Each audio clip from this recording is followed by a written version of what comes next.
Tá de interesse pela política. A política, na verdade, acho que ela... O Célio influenciou? Já junto a pergunta. Ele influenciou desde o início. Porque a gente fala assim, nasceu, virou vereador de uma hora. Não virei vereador de uma hora por outra, não.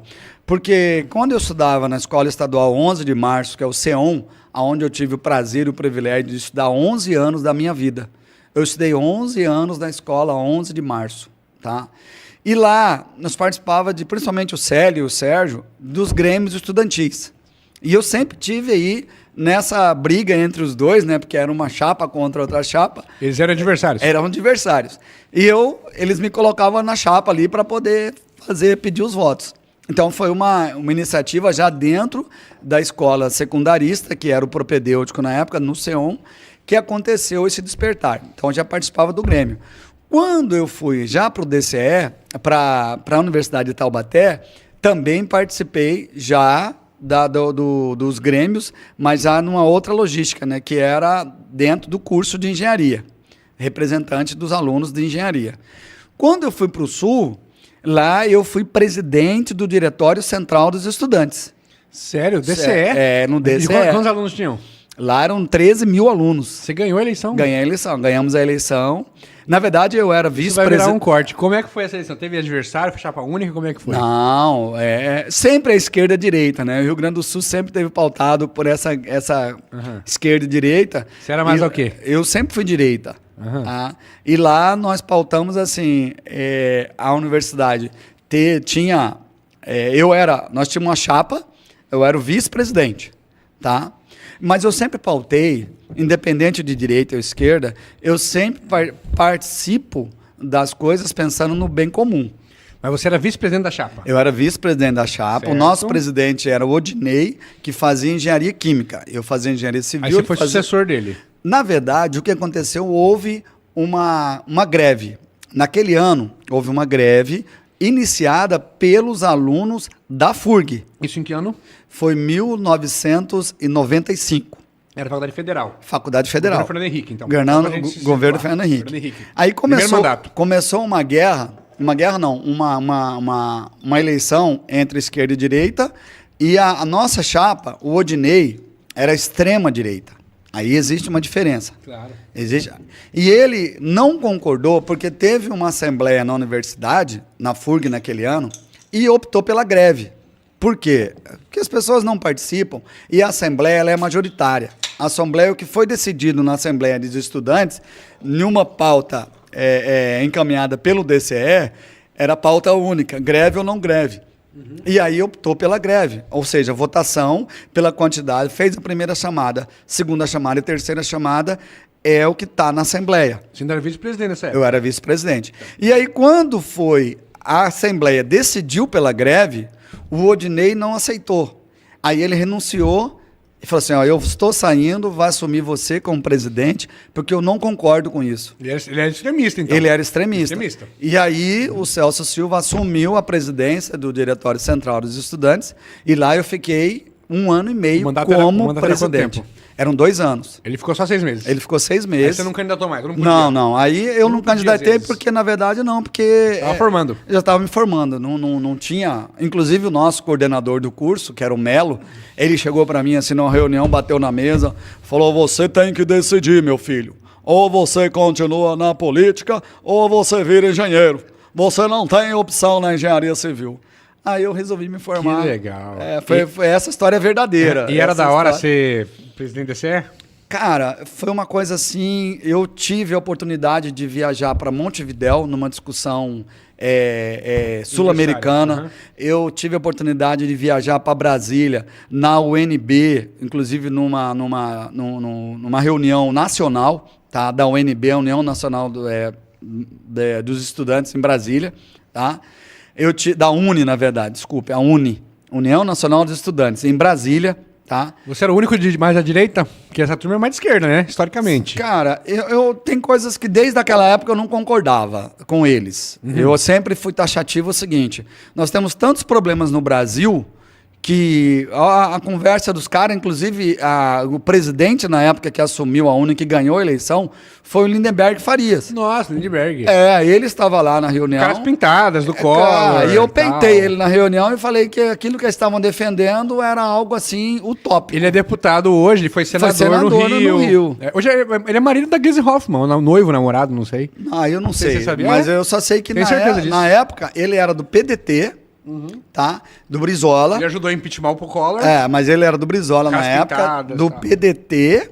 E nessa época, ele ganhou a eleição da UNE para ser o presidente da UNE.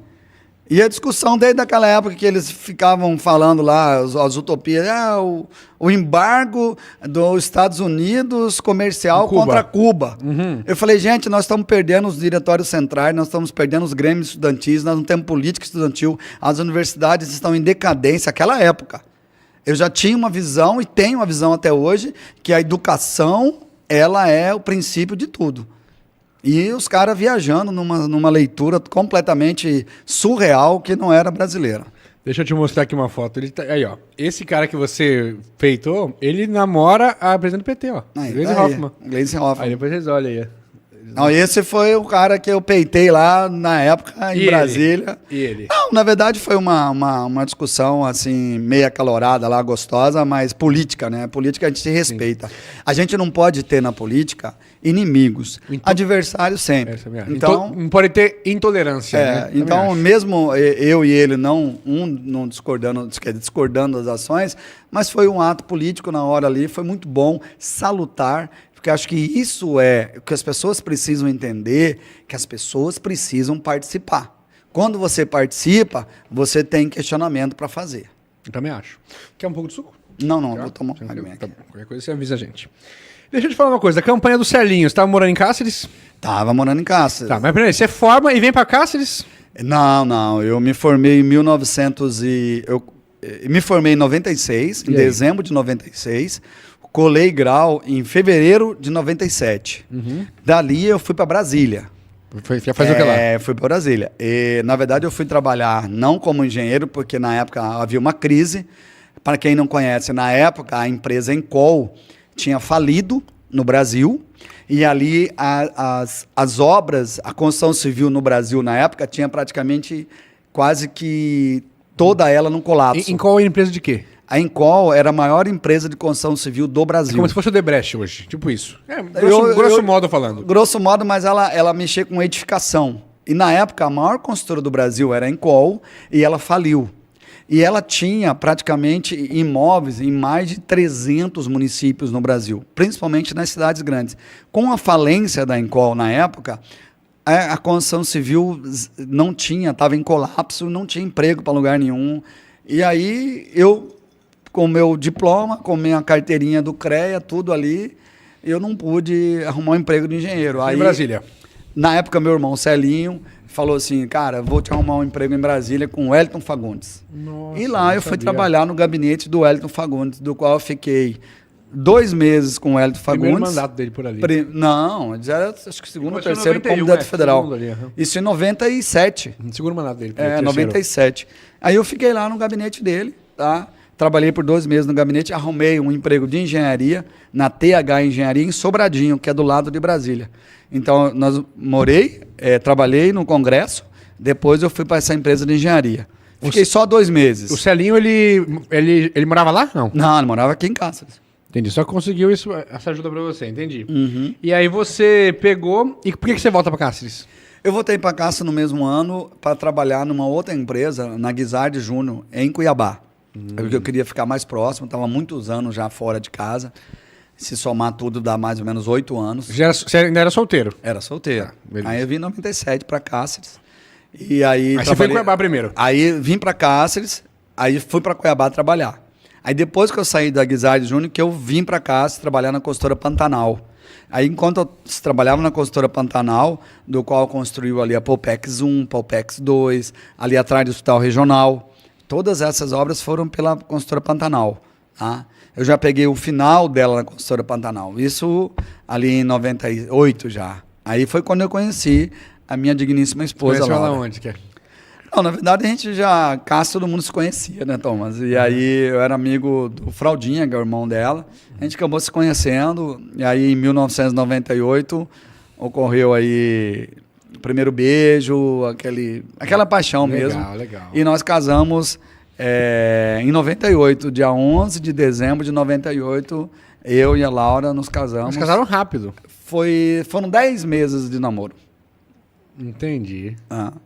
Legal. Mas hoje, dia 11 agora de dezembro desse mês, completaram 25 anos de matrimônio. E qual que é o segredo para 25 anos de matrimônio? Deus. Nada sem Deus. Que sem Deus não tem casamento, sem Deus não tem vida, sem Deus não tem amor. Então, amar a Deus sobre todas as coisas e amar o teu próximo como a ti mesmo. Então, esse é um segredo que eu tenho para minha vida. Se você ama a Deus, eu vou conseguir amar meu próximo, eu vou conseguir me amar. Sem Deus, acho que a primeira coisa que... Eu sempre fui da igreja, sempre fui católico, fui coroinha durante 5 anos da minha vida. Então, isso tudo, essa magia... E aí eu tenho tantas coisas para contar assim que sempre eu vejo Deus nelas. Então, Deus, ele me conseguiu assim, me consolidou.